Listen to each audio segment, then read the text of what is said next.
I am Alicia, 41 years old.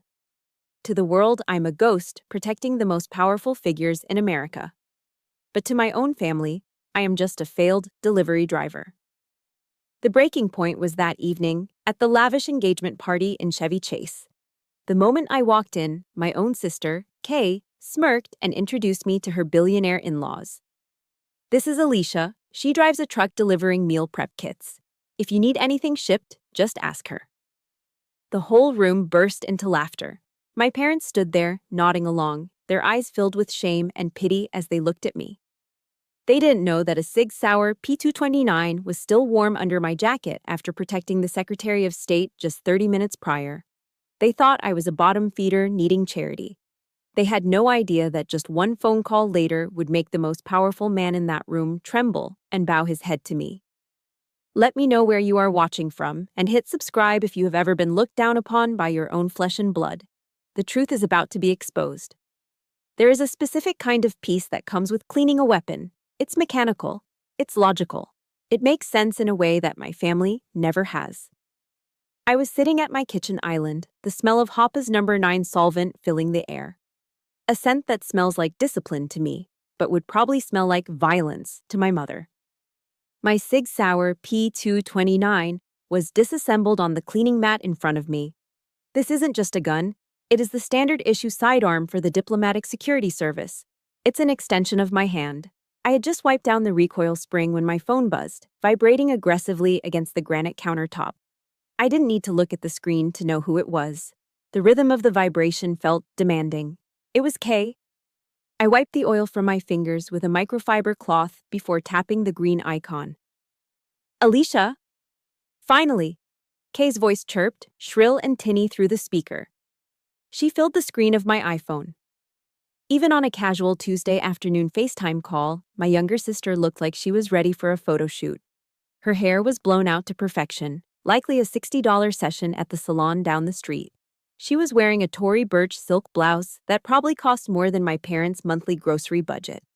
Behind her, I could see the pristine beige living room of her condo. Everything curated, everything fake.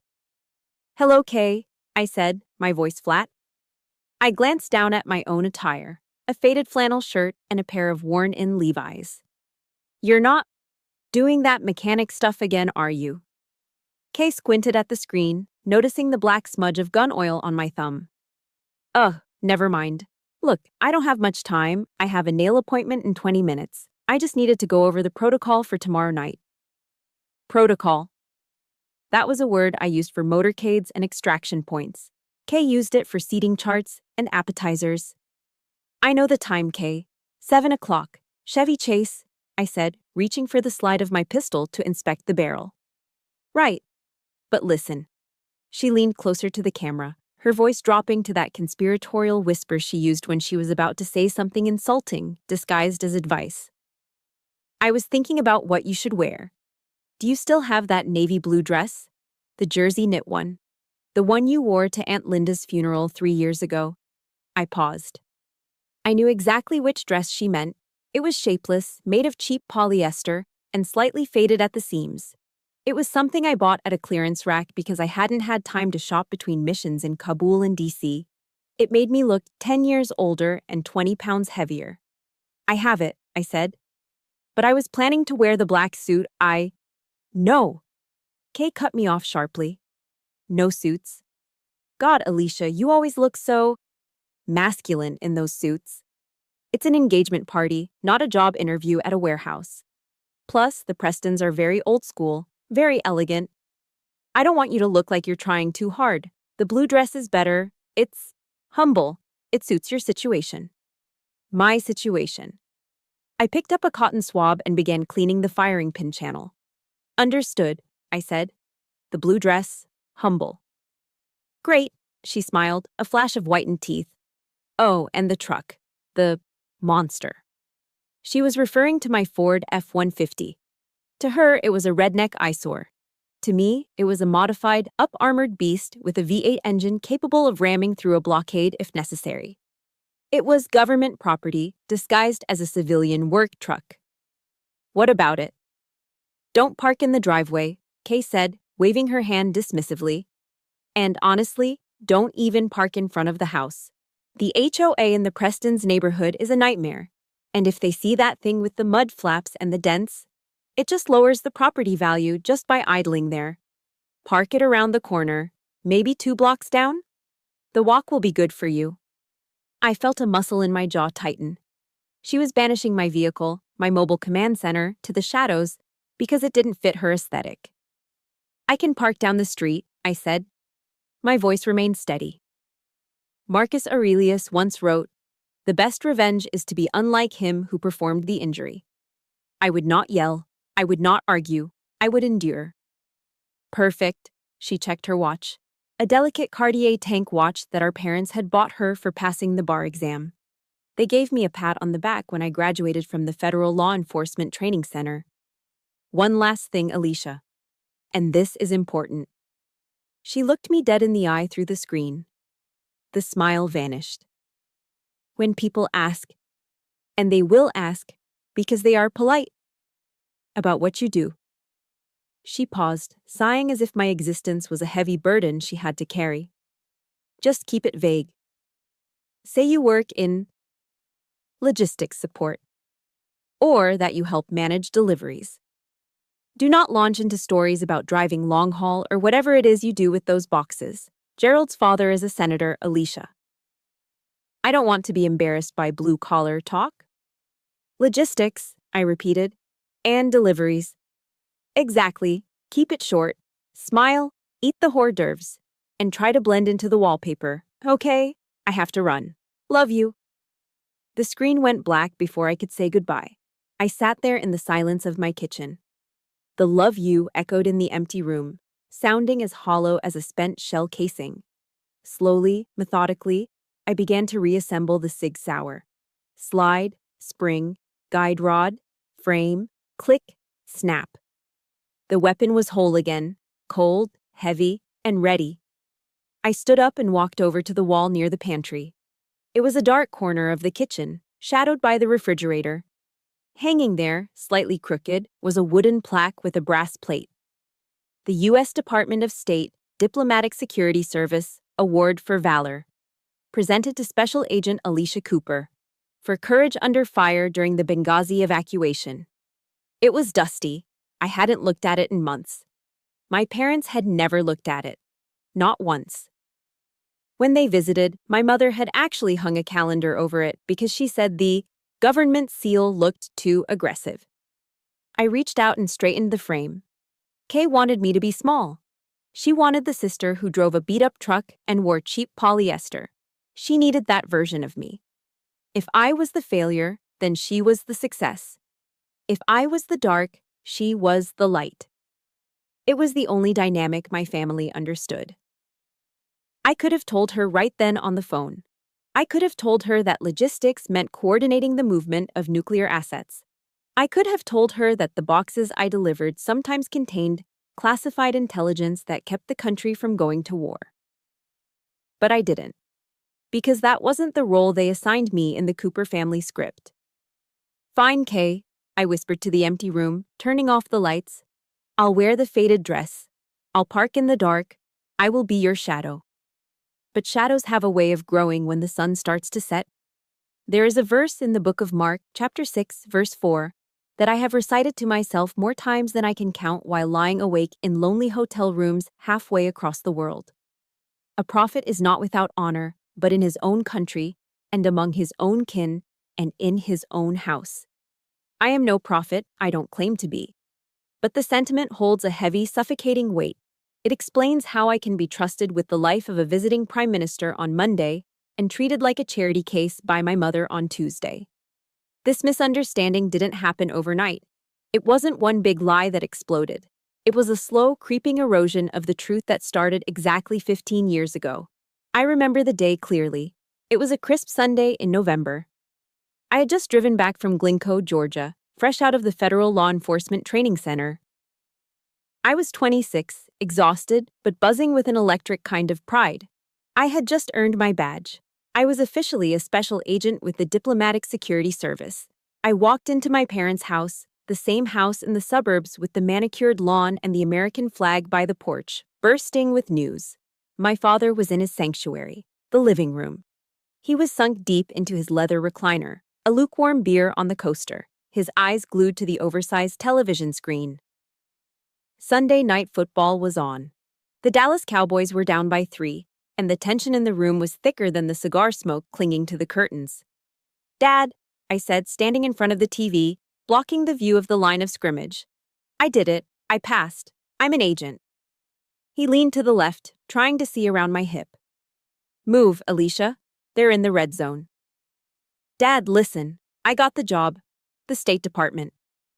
He finally muted the TV, but he didn't look me in the eye. He looked at the remote in his hand. "State Department? That's government, right? Federal?"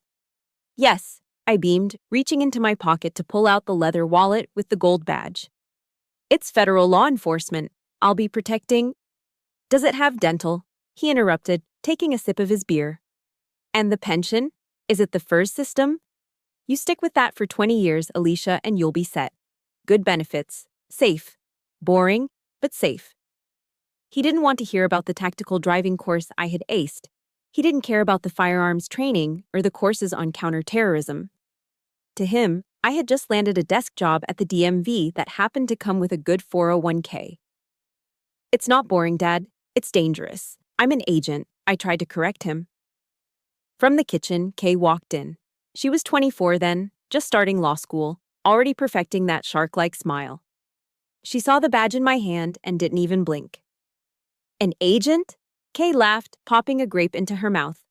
"Like 007. Please, Alicia, you barely passed gym class in high school."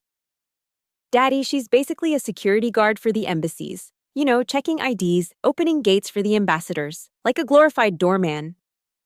"I am not a doorman," I snapped. "I protect diplomats."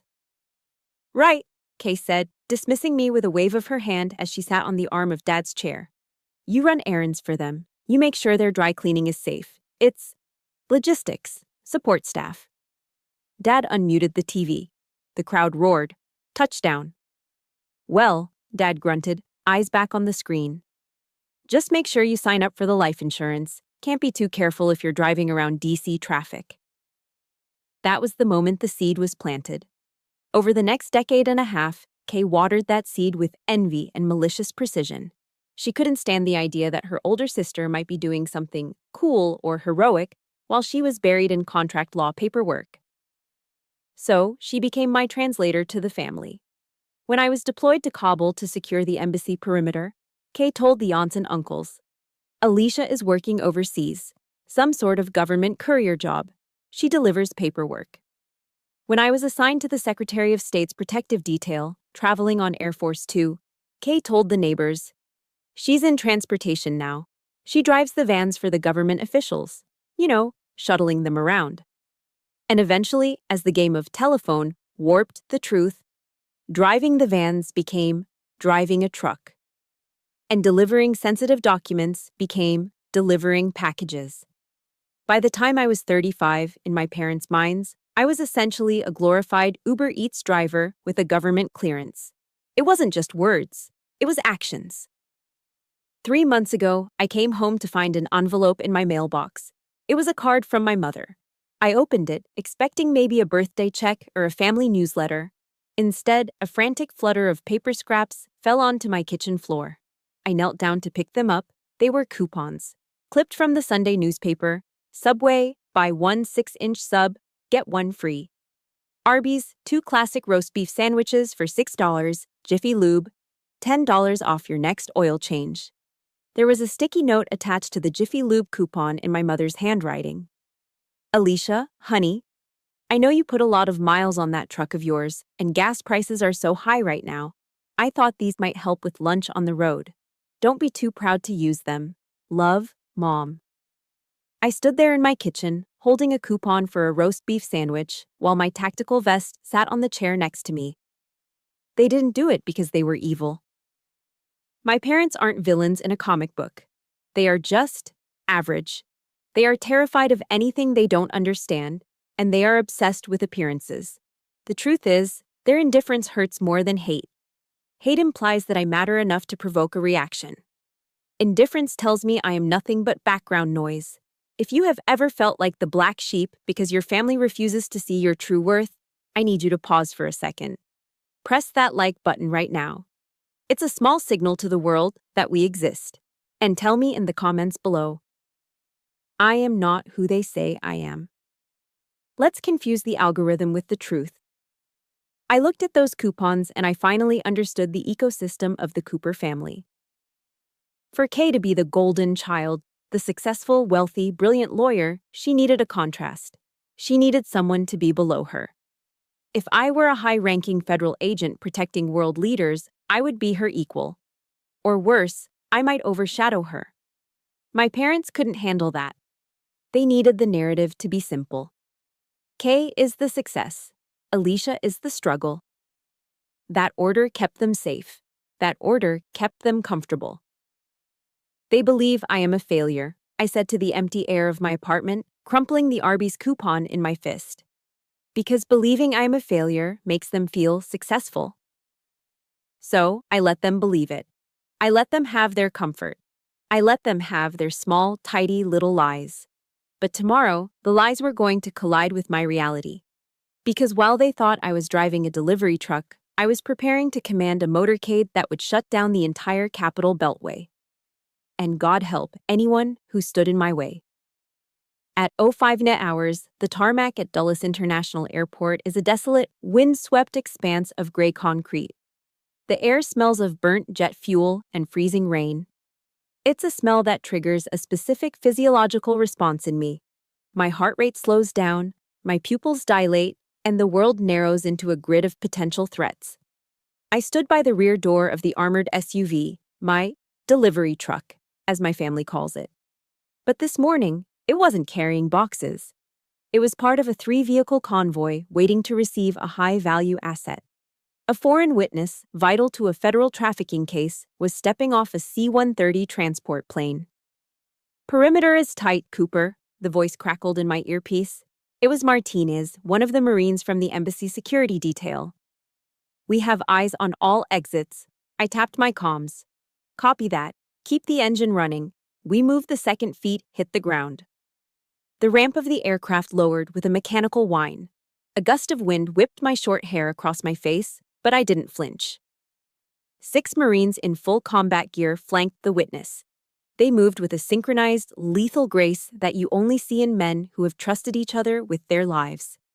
As they approached my vehicle, the lead Marine, a sergeant major with a jaw like granite, stopped in front of me. He didn't smile. He didn't need to. He gave me a sharp, respectful nod. A recognition of rank and capability. All yours, ma'am, he said, his voice cutting through the roar of the engines. Safe travels. Thank you, Sergeant. We'll take it from here. We loaded the witness.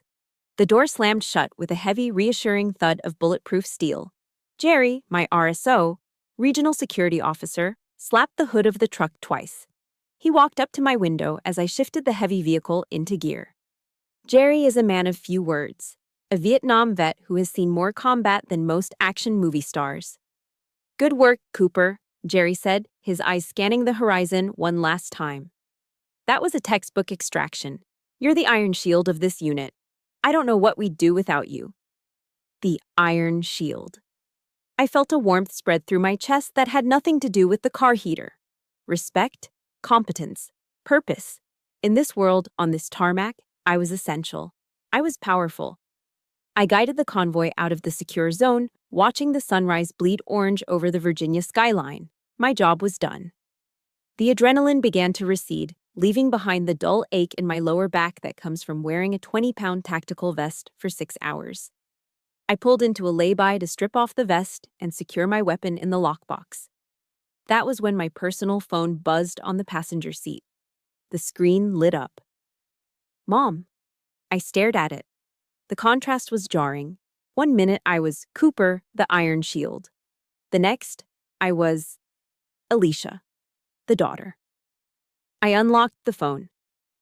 Alicia, honey, are you on your way back from your night shift? Since you have the big truck, can you stop by Costco? We need drinks for Kay's party tonight. 5 cases of La Croix, pamplemousse flavor, and maybe 5 cases of Diet Coke. The 36-pack ones. It saves us the delivery fee and your truck has plenty of room. Thanks. I read the message twice. My truck. This vehicle has run-flat tires, reinforced plating capable of stopping a 7.62mm round, and an encrypted satellite communication system. And my mother saw it as a grocery cart. She didn't ask if I was tired. She didn't ask if I was safe. She just saw a big truck and free labor. I looked at the dashboard. I could say no. I could tell her I had a debriefing. I could tell her the truth, that this is a government vehicle and I shouldn't be hauling soda for a suburban engagement party. But I didn't. Because the conditioning runs deep. Because fighting them takes more energy than just doing the damn task. Copy that, I whispered to no one, putting the truck in drive. 40 minutes later, I was in the purgatory known as the Costco parking lot. I maneuvered the massive black SUV into a spot between a minivan covered in stick figure family decals and a sedan with a student driver bumper sticker. I stepped out, still wearing my tactical pants and heavy boots, though I had swapped my tactical shirt for the flannel one. People stared. I looked like I was ready to invade the rotisserie chicken aisle. Walking through the warehouse was a surreal experience. An hour ago, I was scanning for snipers. Now, I was scanning for the best price on sparkling water.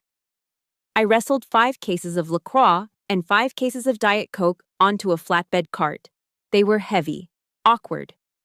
The physical exertion was nothing compared to training, but the mental weight was crushing.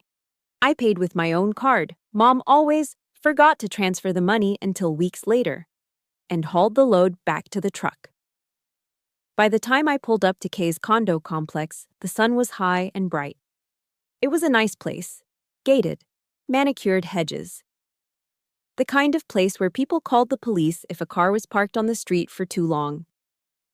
I backed into the driveway and texted Kay. I'm here. The front door opened. Kay stood there, wrapped in a silk robe, holding her hands up in the air like a surgeon scrubbing in for an operation.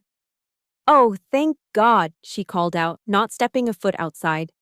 I just put on my second coat of polish. Ballet slippers pink. I literally can't touch anything for 20 minutes. I got out of the truck. The heat radiating off the asphalt hit me. Where do you want these? I asked, grabbing the first 2 cases of soda. My biceps strained against the flannel. Just bring them into the living room, she directed, waving a wet fingernail toward the open door. Stack them in the corner by the bar cart, but be careful. I walked past her, carrying 50 pounds of carbonated water. I smelled the chemical tang of acetone and expensive perfume. It replaced the smell of jet fuel in my nose.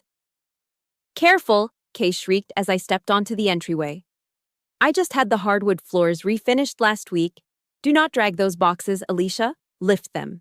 If you scratch the oak, Gerald will have a heart attack. I stopped in the middle of her living room. My boots that had kicked down doors in training simulations, squeaked slightly on the pristine, polished wood. Sweat trickled down my spine.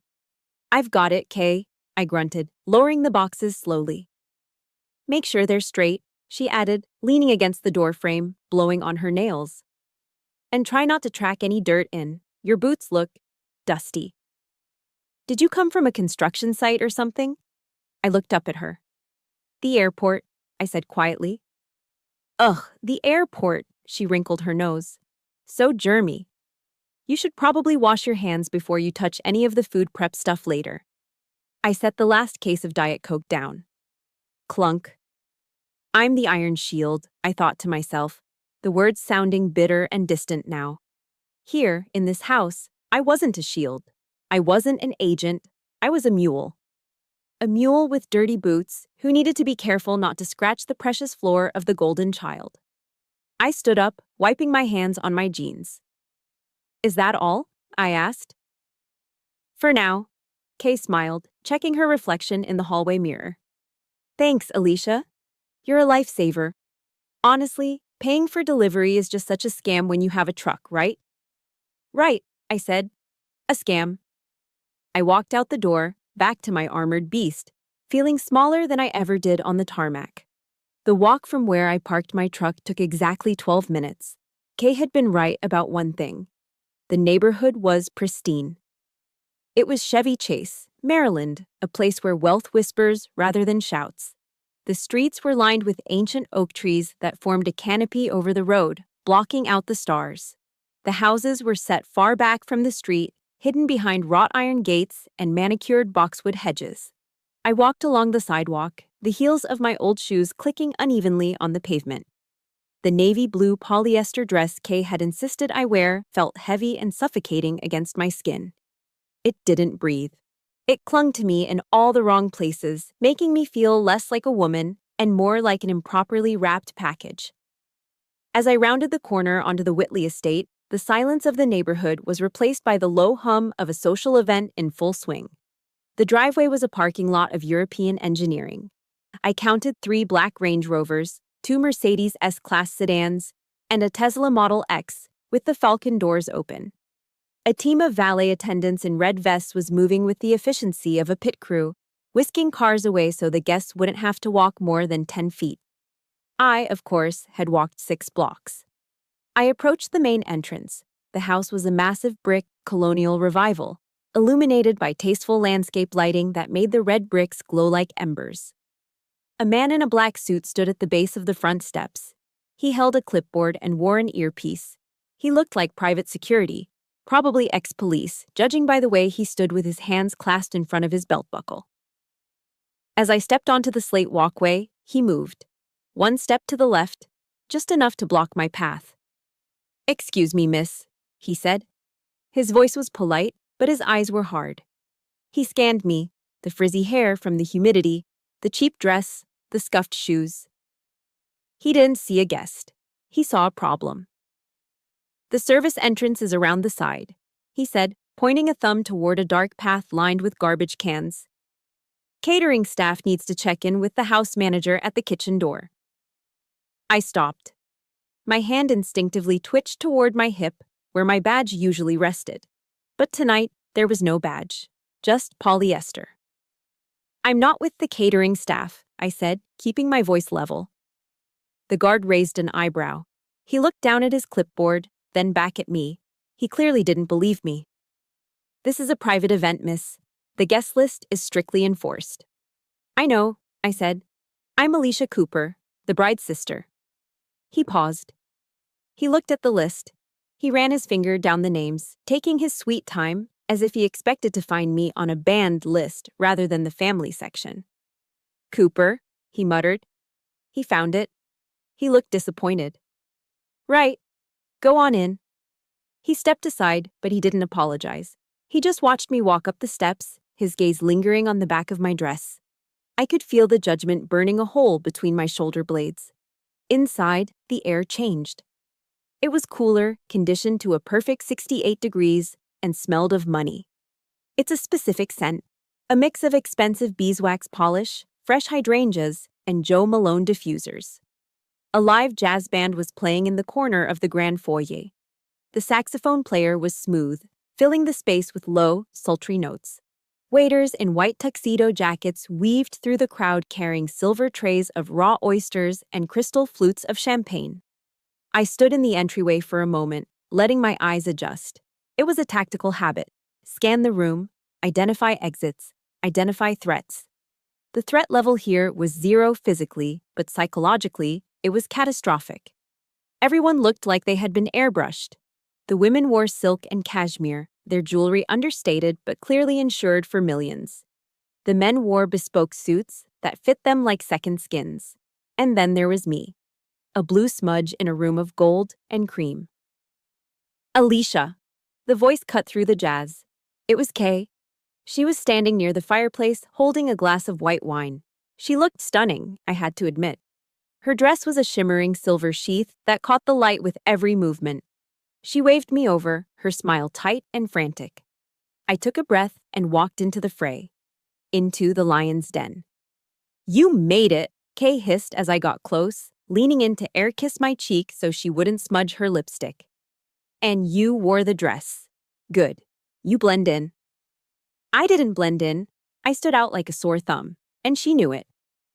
"Come on," she said, gripping my elbow with surprising force. "Gerald and Patricia are asking about you. Don't be weird."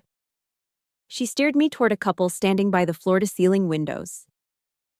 Gerald Whitley looked exactly like his pictures in the business journals. Tall, broad-shouldered, with silver hair and a face that was permanently flushed from good scotch and high blood pressure. Beside him was Patricia. Patricia Whitley was terrifying. She was a petite woman, but she took up all the oxygen in the room. She wore a cream-colored Chanel suit and a single strand of pearls that were large enough to be choking hazards. Her hair was a helmet of blonde perfection. "Mom, Dad," Kay said, her voice dropping an octave to sound more demure.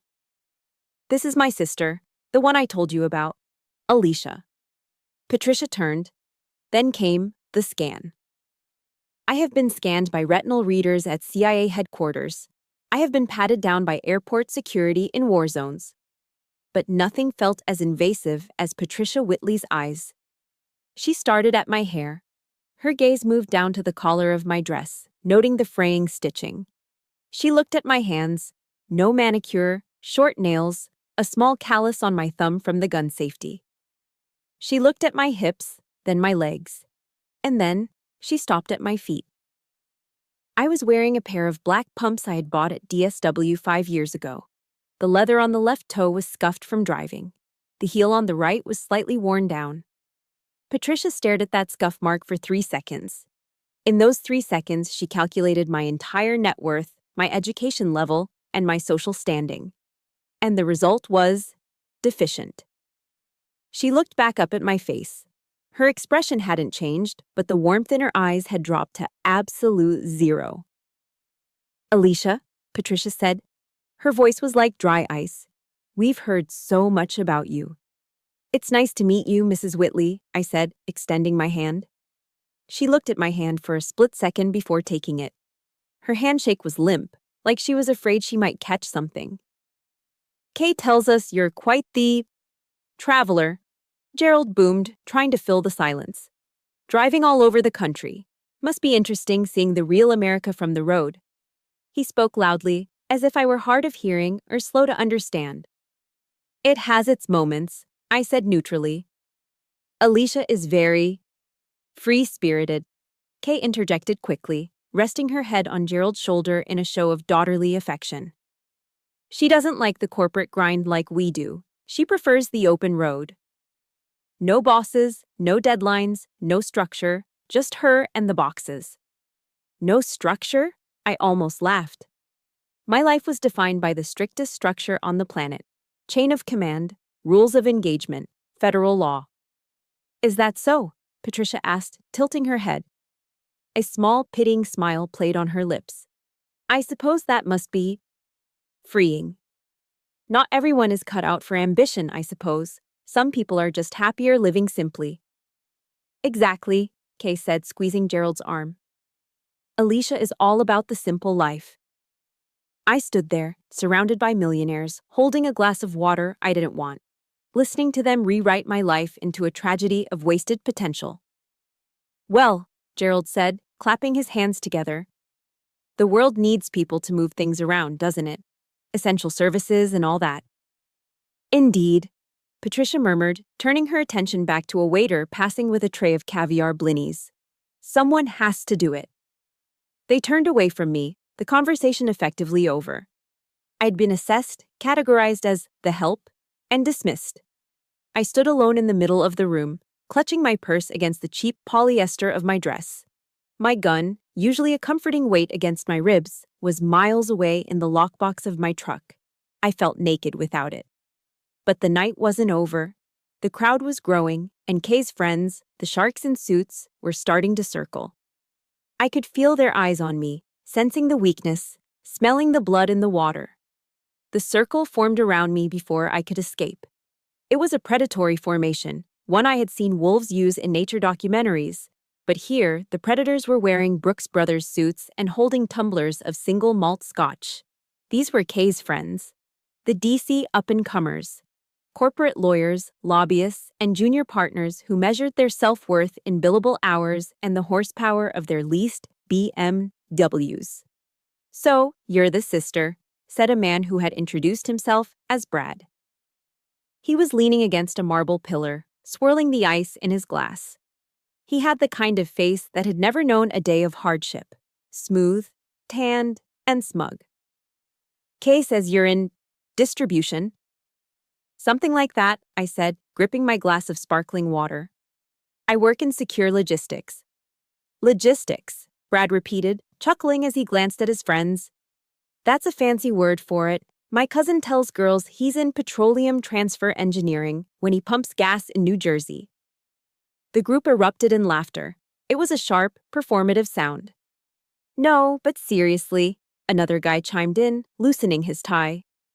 It's the gig economy, right? Everyone is doing it. Freedom. Be your own boss. I respect the hustle. He didn't respect the hustle. His tone dripped with sarcasm. I'm curious, though, Brad continued, taking a step closer, invading my personal space. When you're driving those trucks, do you get to keep the stuff that people don't pick up? Like, if someone orders a meal kit and isn't home, do you just take it? Must save a fortune on groceries. Yeah, a woman in a red dress giggled. Do you eat the leftovers? Is that a perk of the job? My hand tightened around my glass. The crystal etched into my palm. I thought about the cargo I had transported that morning. A witness who had seen a cartel execution. If I had kept him, it would be kidnapping. The cargo I transport is strictly monitored, I said, my voice low. And it's not food. Sure, Brad winked. Whatever you say. Hey, does Uber Eats have a dental plan yet? Or is that still just a dream? More laughter. I felt the heat rising up my neck. Not from shame, but from a dark, simmering rage. I could dismantle Brad in 3 seconds. A strike to the solar plexus, a sweep of the leg. He would be on the floor gasping for air before his expensive scotch hit the rug. But I couldn't. I was in the blue polyester dress. I was Alicia the failure. Actually, a voice boomed from behind me. It was my father. For a split second, a foolish, childish part of me thought he was coming to save me, to tell these entitled brats to back off, to say, my daughter serves her country. I turned to look at him. He was holding a glass of red wine, his face flushed with the excitement of being near the elites. She's just stubborn, my father said, shaking his head with a theatrical sigh. He looked at Brad, desperate for approval, desperate to be part of the joke. We tried, didn't we, honey? He gestured to my mother, who was hovering nearby. We told her to go back to school, community college, get a nursing degree, something stable. But no, Alicia likes to drive. She likes looking at the scenery. My stomach dropped. He wasn't saving me. He was selling me out. He was using my humiliation as currency to buy his way into their conversation. Community college is a great option, the woman in red said, her voice dripping with false sympathy.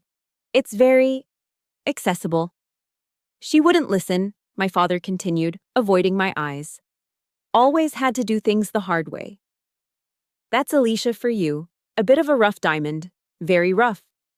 Dad, I said, the word coming out like a warning. What? He looked at me, feigning innocence. I'm just telling them the truth. You could have been a paralegal like Kay suggested. Air conditioning, a desk, but you prefer the open road. He made it sound like I was a hobo jumping on freight trains.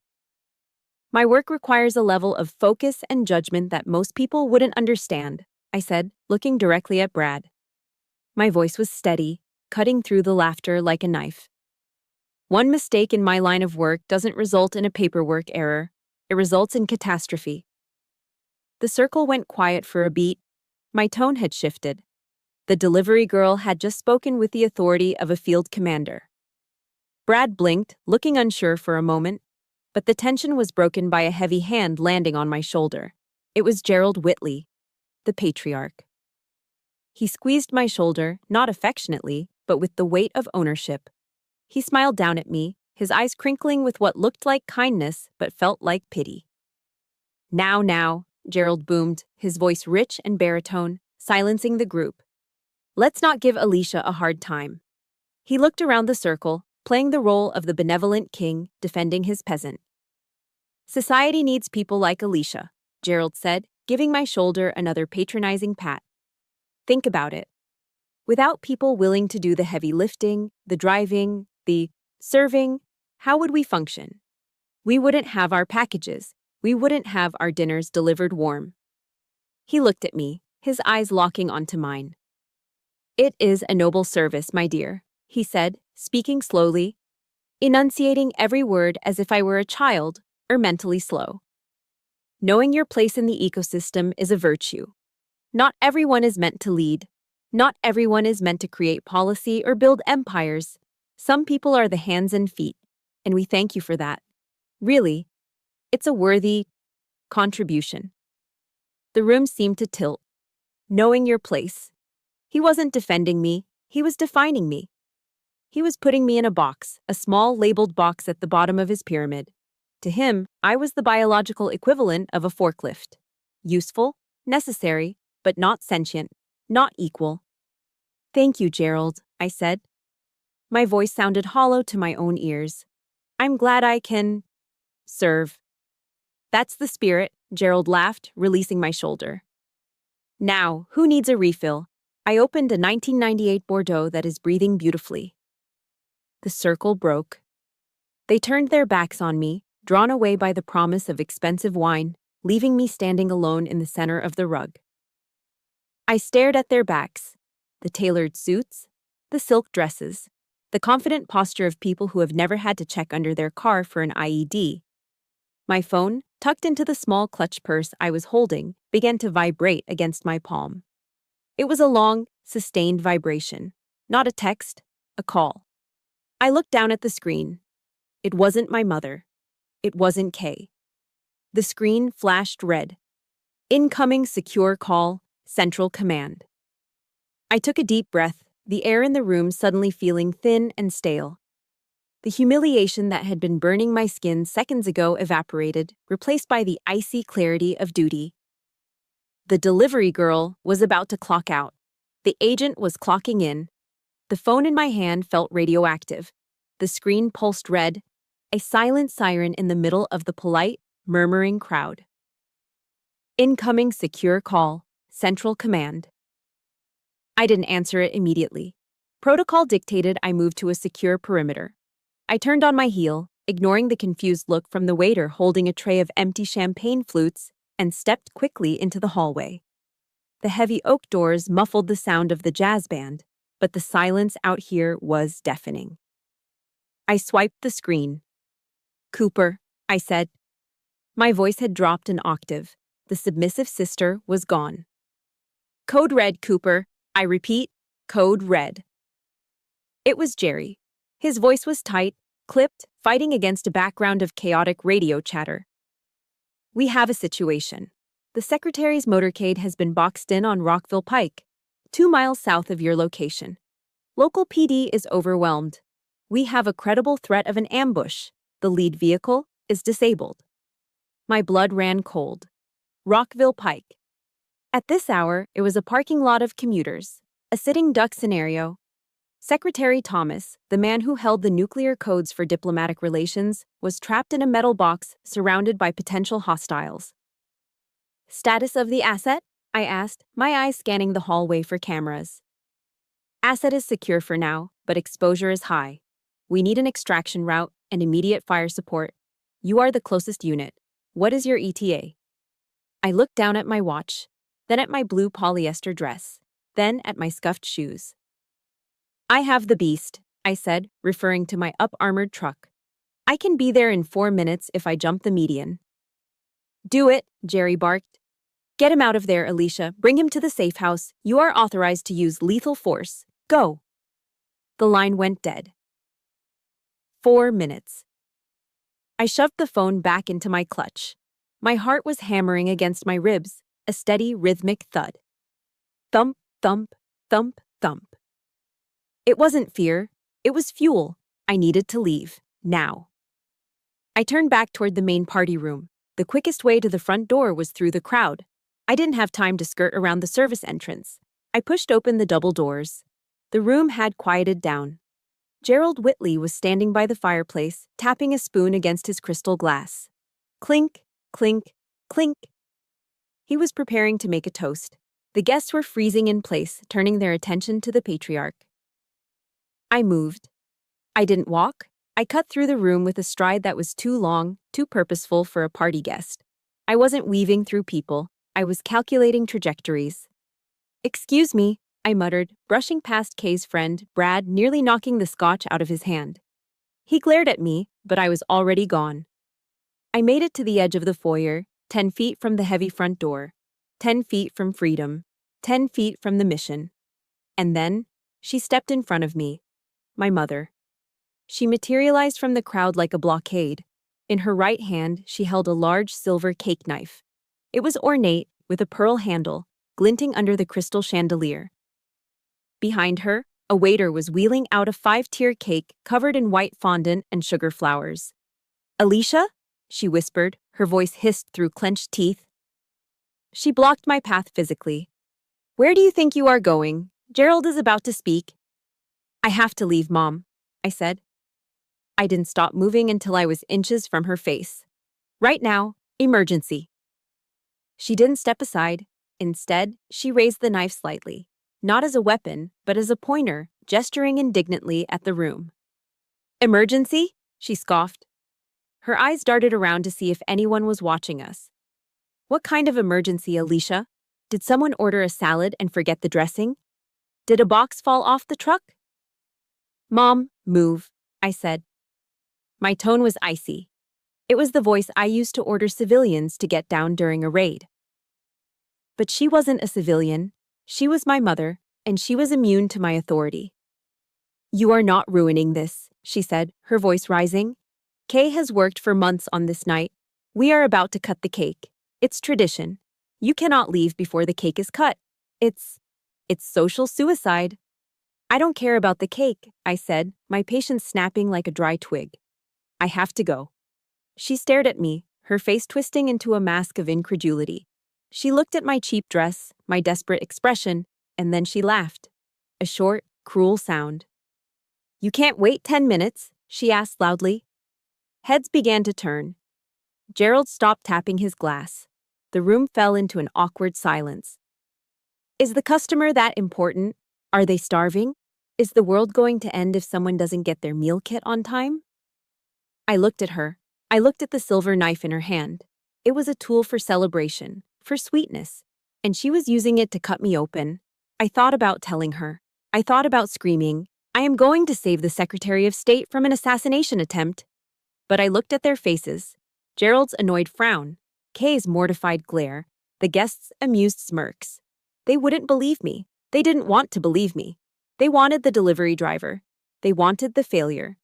So I gave them what they wanted. I looked my mother dead in the eye. My face went blank. The mask of the ghost slid into place.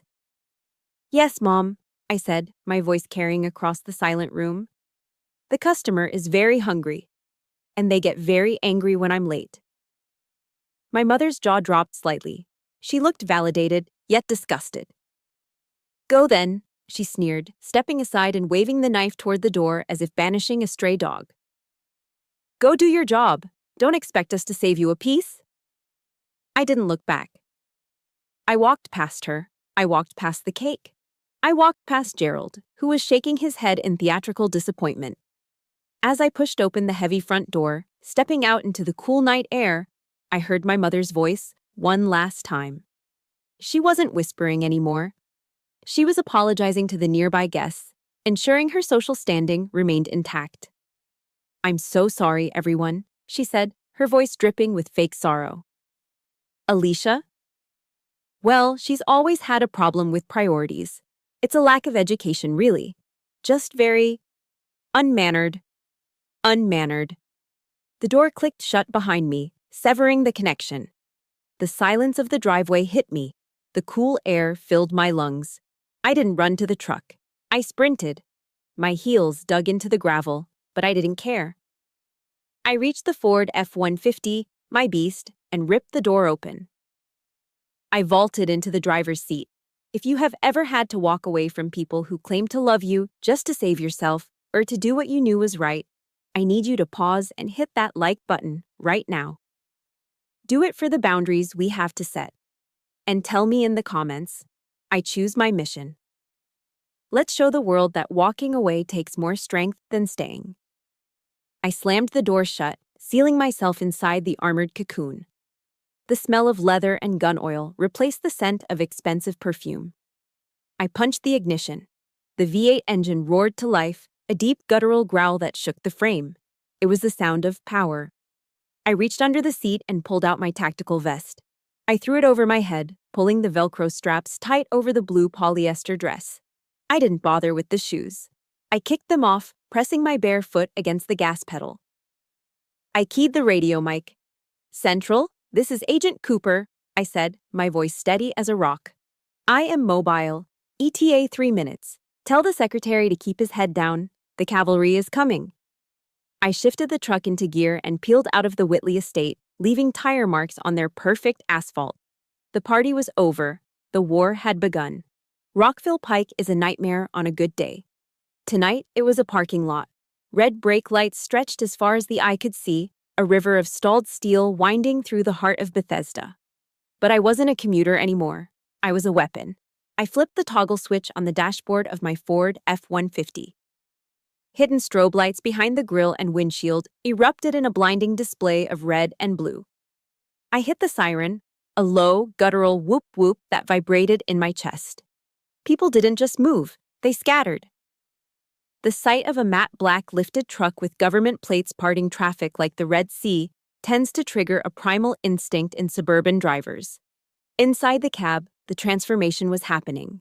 I engaged the cruise control for 3 seconds, a dangerous maneuver at 40 miles per hour, just long enough to rip the Velcro straps of my tactical vest. I hauled the heavy Kevlar over my head. It settled onto my shoulders with a comforting weight.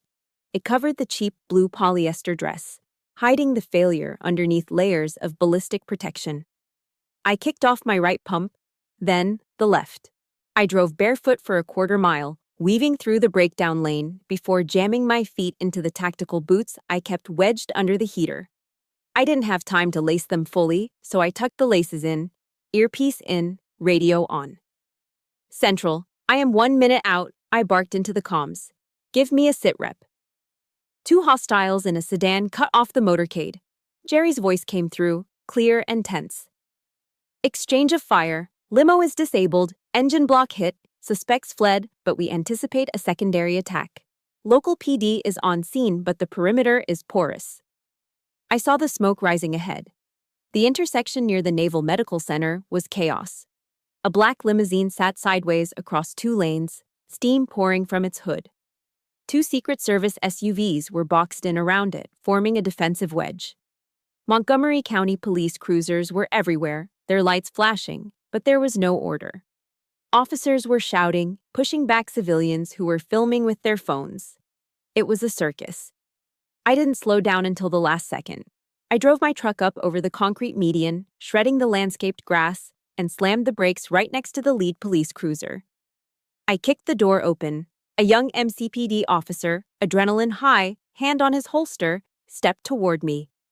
"Ma'am, get back in the vehicle. This is a crime scene," he yelled, seeing a woman in a flannel shirt and unlaced boots jumping out of a truck. I didn't stop walking. I reached to my belt, not for a weapon, but for the leather wallet clipped to my waist. I flipped it open. The gold badge of the Diplomatic Security Service caught the strobe lights. "Federal agent," I shouted, my voice cutting through the siren noise. "Stand down, officer." The cop froze. He saw the badge. He saw the vest. He saw the look in my eyes. A look that said I had authority over his entire existence right now. "I need a perimeter established at 100 yards, I ordered, pointing to the intersection. "Push those civilians back. If anyone crosses that line, you detain them. Do you understand?" "Yes. Yes, ma'am." He scrambled to obey, waving his arms at his partner. I moved past him, entering the kill box. The Secret Service agents recognized me immediately. Johnson, the lead on the secretary's detail, lowered his MP5 submachine gun slightly when he saw me. "Cooper," he yelled. "Good to see you. We're sitting ducks here." "I have the beast," I said, thumbing back toward my truck. "It's up armored. We extract him now. Get him to the safe house." I moved to the rear door of the damaged limousine. The window was spiderwebbed with impact cracks. bulletproof glass that had done its job, but barely. I tapped the glass 3 times. The signal. The door clicked and pushed open. Secretary of State Thomas sat inside. He was a man of 60, with the weight of American diplomacy on his shoulders. He looked shaken, his tie loosened, holding a secure briefcase against his chest. When he looked up and saw me, his shoulders visibly dropped. The tension left his face. "Agent Cooper," he exhaled, a breathy laugh escaping him. Thank God. When I heard local support was coming, I was worried. I didn't know it was you. "I was in the neighborhood, Mr. Secretary," I said calmly, extending a hand to help him out. "Let's get you out of this tin can." "I trust you," he said simply. He took my hand. Think about that. The man who negotiates treaties with hostile nations, the man who advises the president, trusted me with his life. He didn't care about my dress. He didn't care about my bank account. He cared that I was the best. We moved quickly. I shielded his body with mine, guiding him toward my truck. The Marines and Secret Service formed a phalanx around us. I opened the passenger door of my truck. "Get in. Keep your head down. Floorboard is reinforced." As I slammed the door shut, ensuring the third most powerful man in the executive branch was safe, my phone, which I had thrown onto the dashboard, lit up. It was right there at eye level. The screen was bright against the dark interior. A text message from Kay. I shouldn't have looked. But in the split second before I climbed into the driver's seat, my eyes caught the preview. "Kay, you are a disgrace to this family. Mom is crying in the bathroom because of you. Don't bother coming back. We don't want you here." I stared at the words. Disgrace. Behind me, sirens wailed. Beside me, the Secretary of State was waiting for me to drive him to safety. Around me, federal agents were following my lead.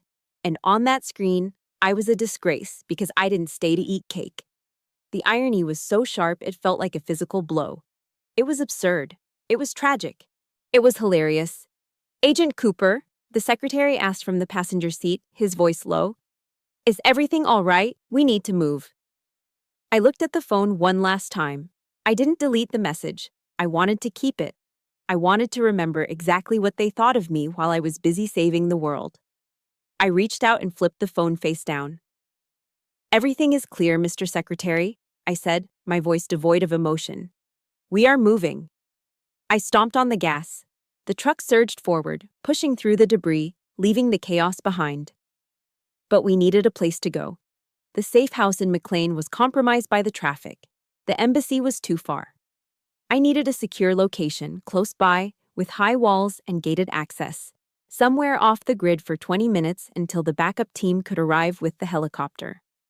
I ran the mental map of Chevy Chase. There was only one place that fit the criteria. I gripped the steering wheel tight. Fate, it seemed, had a very twisted sense of humor tonight. "Central," I radioed in. "I am diverting to a temporary secure location. Mark my coordinates." I turned the wheel hard to the left. We were going back to the party. "Mr. Secretary," I said, keeping my eyes on the rearview mirror where the smoke from his disabled limousine was still rising into the night sky. "We can't wait here on the shoulder. The extraction team is 10 minutes out, and this position is compromised. We need hard cover. Now." Secretary Thomas looked out the window at the gridlocked traffic of Rockville Pike. He was calm, but I saw his hand tightening on the handle of his secure briefcase. "Where do you suggest, Agent Cooper? The embassy is too far." "My sister's in-laws," I said, the words tasting like ash in my mouth. "The Whitley estate. It's 3 minutes from here. High brick walls, gated access, minimal sightlines from the street. It's the only viable safe house in this sector." He looked at me, then at my tactical vest, then at the determined set of my jaw. "Do it," he said. I spun the steering wheel hard to the left.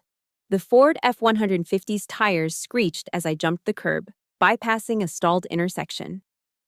3 minutes later, I was barreling down the tree-lined streets of Chevy Chase again. I didn't slow down for the gate this time. It was open.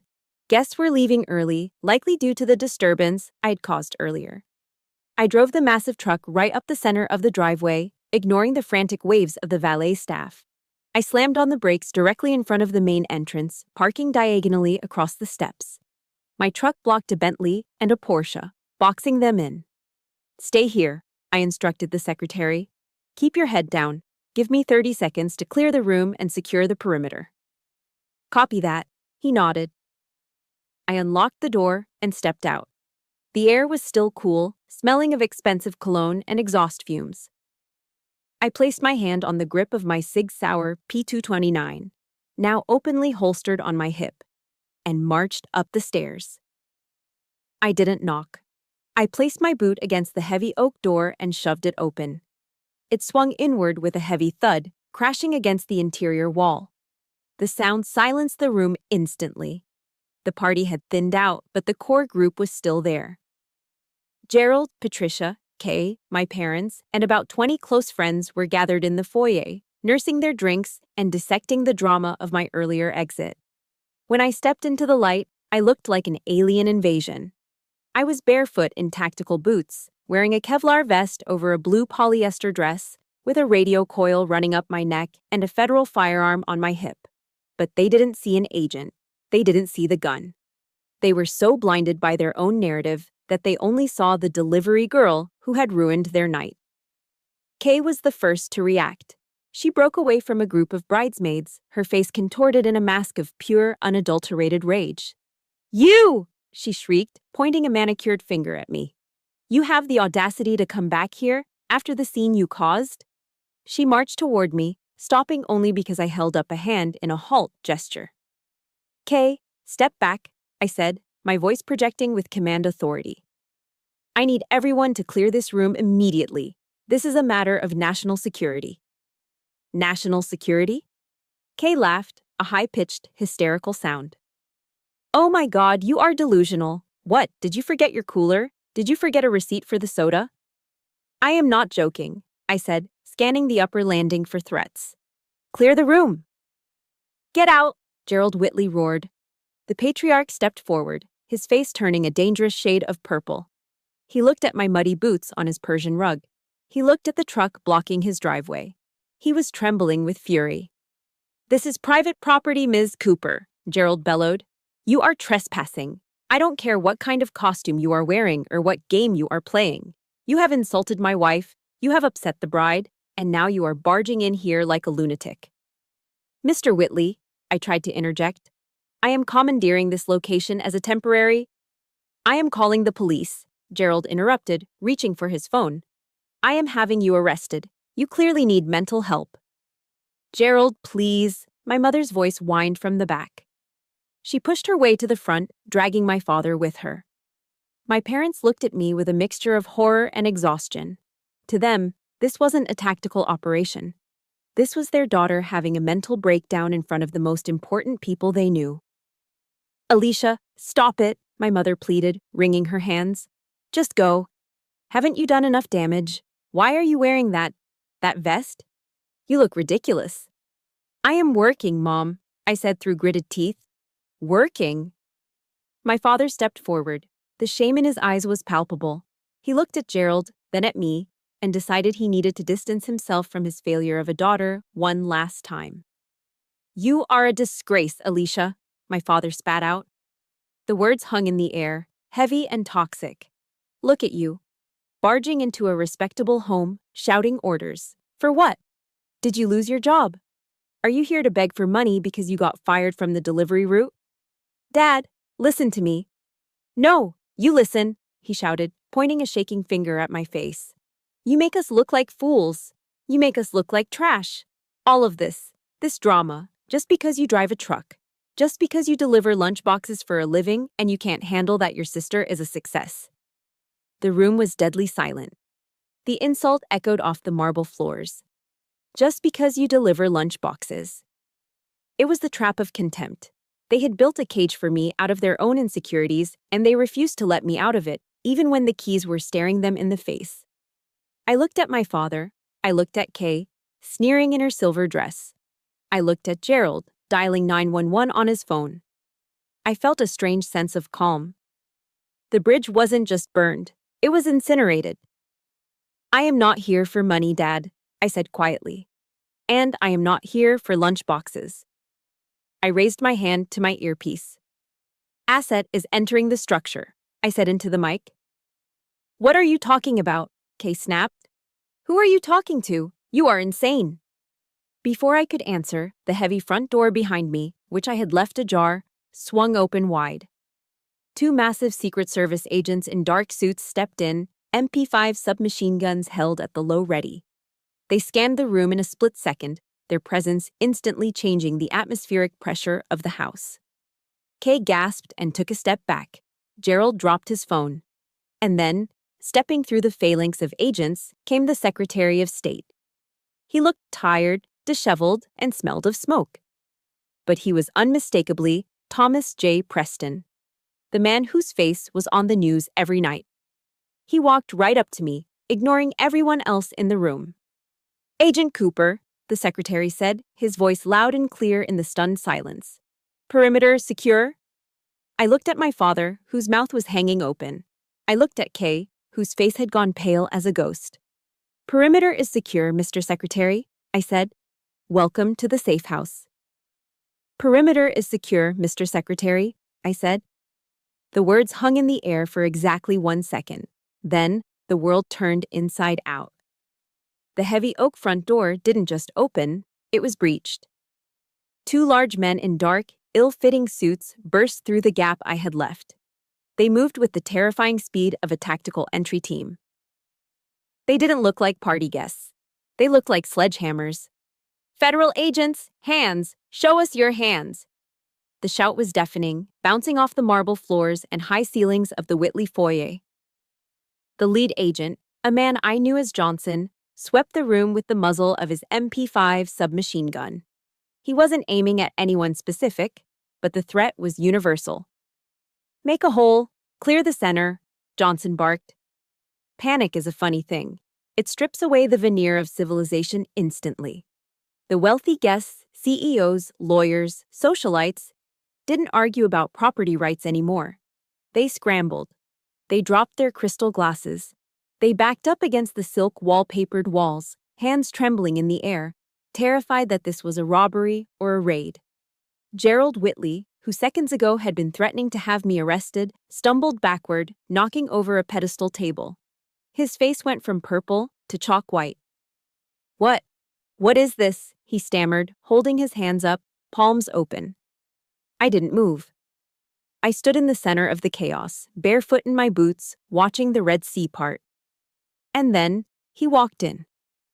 Secretary of State Thomas J. Preston stepped through the doorway. He looked exactly like he did on CNN, only realer. He was 62, with silver hair and the kind of gravitas that you can't buy, no matter how rich you are. His suit jacket was dusty from the explosion on the highway, and his tie was askew, but his presence was undeniable. He carried the weight of the United States government in his stride. The room went silent. A vacuum-sealed silence. Gerald Whitley froze. He blinked. He squinted. He was a man who donated heavily to political campaigns. He knew faces. He knew power. He looked at the man standing in his hallway. He looked at the Secret Service detail flanking him. Mr. Secretary, Gerald whispered. The arrogance drained out of him like water from a broken dam. Gerald was holding a glass of 1998 Bordeaux in his right hand. As the realization hit his brain that the third most powerful man in America was standing in his foyer, his fingers simply stopped working. Smash. The crystal goblet hit the pristine white Persian rug. The sound was like a gunshot in the silence. The dark red wine exploded outward, staining the white wool like a fresh crime scene. Gerald didn't even look down. He couldn't take his eyes off the secretary. Secretary Thomas didn't look at Gerald. He didn't look at Kay, who was standing with her mouth open, her face a mask of confusion and horror. He didn't look at my parents, who were pressed against the wall like frightened children. He walked straight to me. He stopped 2 feet away. He looked at my Kevlar vest, my radio coil, and the sweat on my forehead. Then, in front of everyone, he reached out and placed a firm, fatherly hand on my shoulder. It was a gesture of immense respect. Cooper, the secretary said. His voice was warm, tired, but loud enough for the back row to hear. You did it again. That was a hell of a call on the extraction route. If we had stayed on the pike for 2 more minutes, well, I don't think we'd be having this conversation. Just doing the job, sir, I said, keeping my posture rigid. The safe house was the only viable option. The safe house, he chuckled, glancing around the opulent foyer. It's certainly comfortable, better than the embassy bunker. He squeezed my shoulder one last time, a signal of camaraderie that no amount of money could buy, and turned to face the room. He locked eyes with Gerald Whitley. Gerald looked like he was about to faint. He tried to speak, but only a squeak came out. Mr. Whitley, I presume?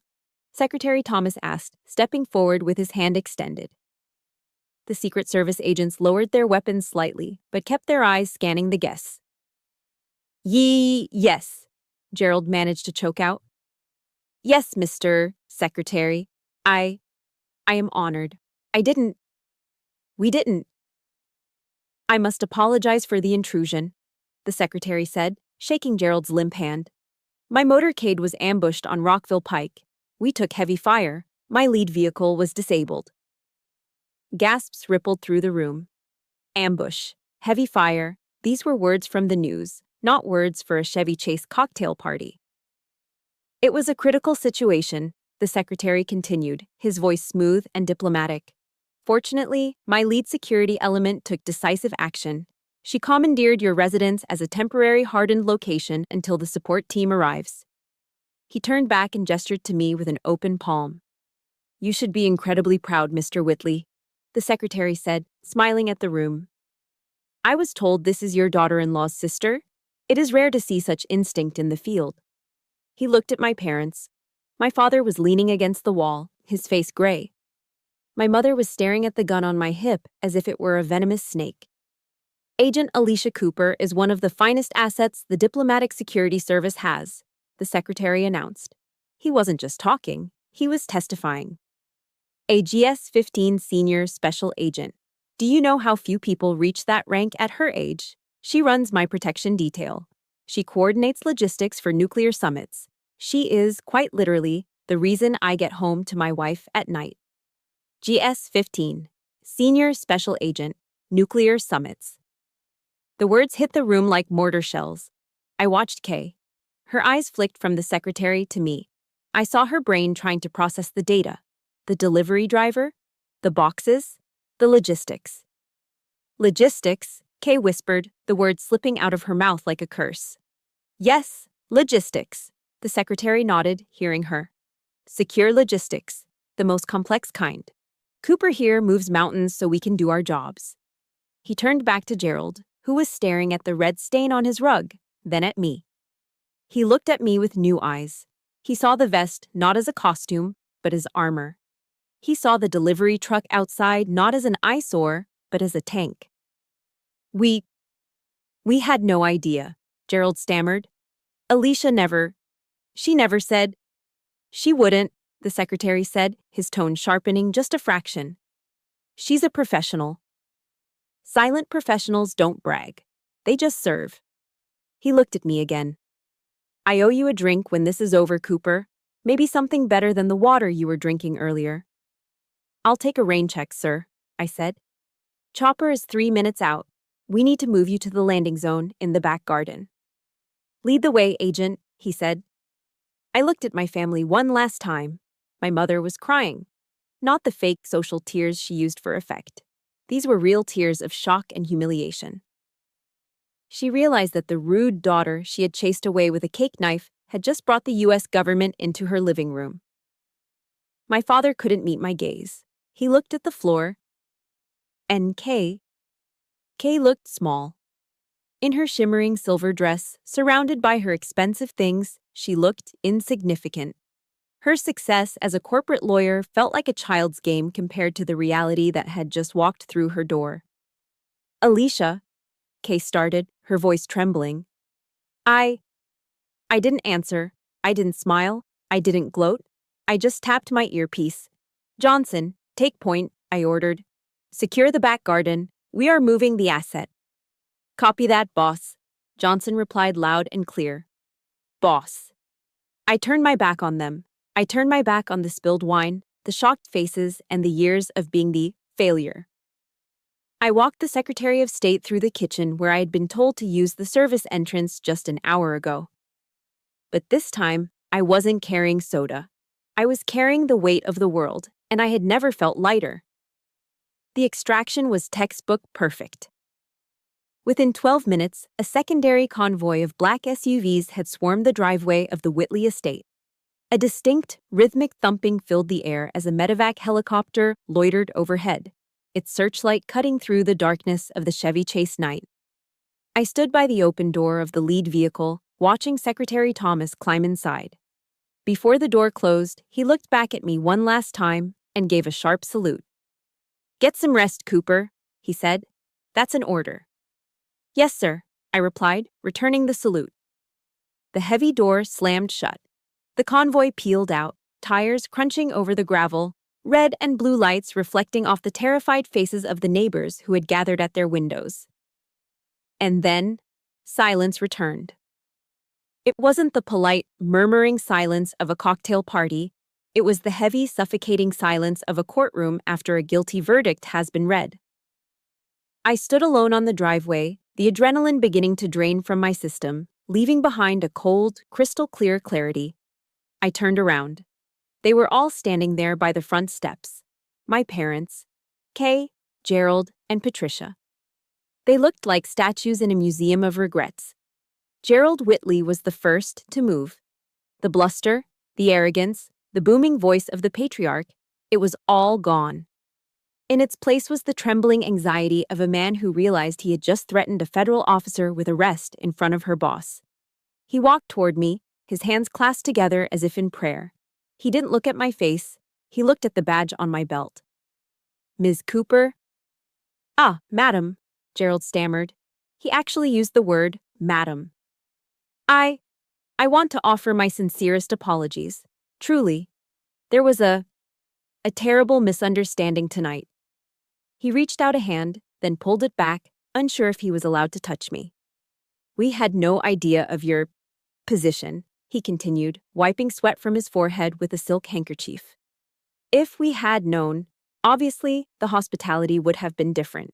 I hope you won't hold my earlier outbursts against the family. It was just the stress of the evening." I looked at him. I saw the fear in his eyes.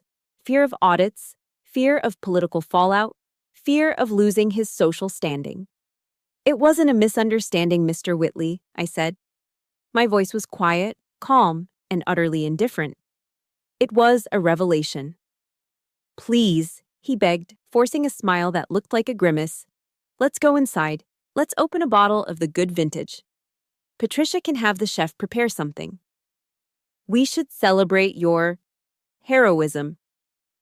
I didn't answer him. I looked past him to my parents. My mother was dabbing her eyes with a cocktail napkin. My father was staring at his shoes, unable to lift his head. "Why didn't you say anything?" my mother choked out, her voice shrill with accusation and embarrassment. "Alicia, why?" We thought you were struggling. We sent you coupons. We worried about you." She looked up at me, her eyes pleading for me to accept her narrative, to accept that her cruelty was actually misguided love. "We just wanted you to be safe," she sobbed. "We thought you were driving a truck because you had no other options. Why let us believe that?" I felt a ghost of a smile touch my lips. It wasn't a happy smile. It was the smile you give when you finally solve a puzzle that has plagued you for years. "You didn't think, Mom," I said. "You chose." "What?" She blinked, confused. "You chose to believe the lie," I said, stepping closer to her. The Kevlar vest felt like a shield against her emotional manipulation. "Because believing I was a failure was easier for you. It was comfortable. If I am the failure, then Kay is the star. If I am the charity case, then you get to be the benevolent parents." I gestured to the house, to the party, to the life they had built on appearances. The truth, that I am successful, that I am powerful, that I don't need you. That truth was inconvenient for your narrative, I said. So you ignored the signs. You ignored the reality. You wanted a delivery driver, so you made me one. My father looked up then. His eyes were red. Alicia, we are your parents. Biologically, yes, I nodded. But tonight, you made it very clear that I am also a disgrace and unmannered. I believe those were your words, Dad. He flinched as if I had slapped him. Finally, I turned to Kay.